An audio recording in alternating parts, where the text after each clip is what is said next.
শিক্ষিত নেতা জনাব মোস্তাফিজুর রহমান শাহিন ভাই। বিসমিল্লাহির রহমানির রহিম।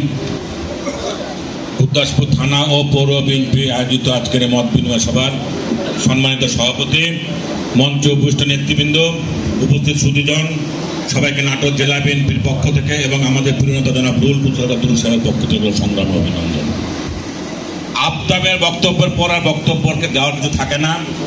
আপনারা দীর্ঘ 4টা থেকে বসে রয়েছেন, সকলে ক্লান্ত। আমি শৃঙ্খলার প্রতি একটি কথা বলে আমি আমার বক্তব্য শেষ করব।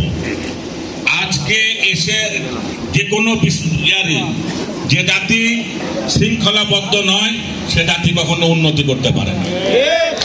যে দল শৃঙ্খলাবদ্ধ নয় সে দলে কিছু হবে না। আজকে আমরা যে ঘটনা দেখলাম এটা অত্যন্ত দুঃখজনক।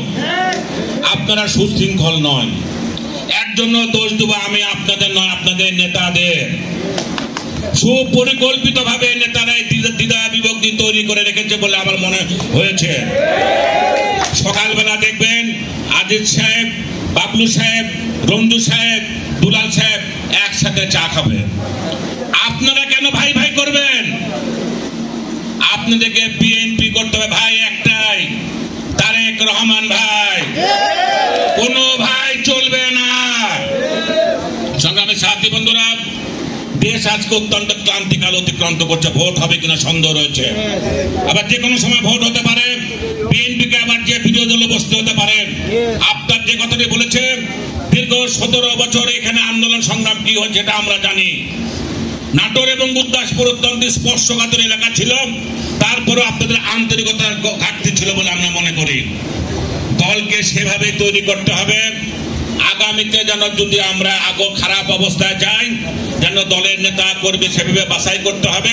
দল যেন অত্যন্ত সুদৃঢ় থাকে। নেতা তৈরি করবেন আপনারা, পিছন দিক দিয়ে কোনো কমিটি হবে না। অতীতে কি হয়েছে সেটা বলতে পারবো না, নাটোর থেকে নেতৃত্ব চাপিয়ে দেওয়া হচ্ছে কিনা বলতে পারবো না। এই কমিটি তারেক সাহেবের দেওয়া, এই চেয়ারম্যানের দেওয়া এই কমিটি কখনোই আপনাদের উপর কোনো কিছু চাপিয়ে দিবে বলে আমরা বিশ্বাস করি না। আজকের পর থেকে অন্যান্য নেতৃবৃন্দ বক্তব্য দেবেন। খুবই স্পষ্টভাবে একটি কথা বলে বক্তব্য শেষ করব।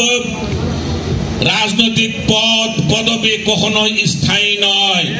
এটি কুয়ার পানি নয় যে বদ্ধ জায়গায় থাকবে। এটি স্রোতমান ধারা। কোথাকার পানি কোথায় চলে যাবে, সকালবেলা ঘুম থেকে উঠে দেখবো আমি আমার পদ নেই। এই প্রক্রিয়ায় বিএনপিতে শুরু হয়েছে। সকলে ভালো থাকুন। নিজের দল নয়, আগামী নির্বাচনে ধানের শীষ খালেদা জিয়া, তারেক রহমানের পক্ষে ঐক্য গড়ে তুলুন, নইলে কিন্তু মহা বিপদ রয়েছে। ঐক্যই পারে সকল ষড়যন্ত্র মোকাবেলা করতে। সবাইকে ধন্যবাদ। আসসালামু আলাইকুম। ধন্যবাদ।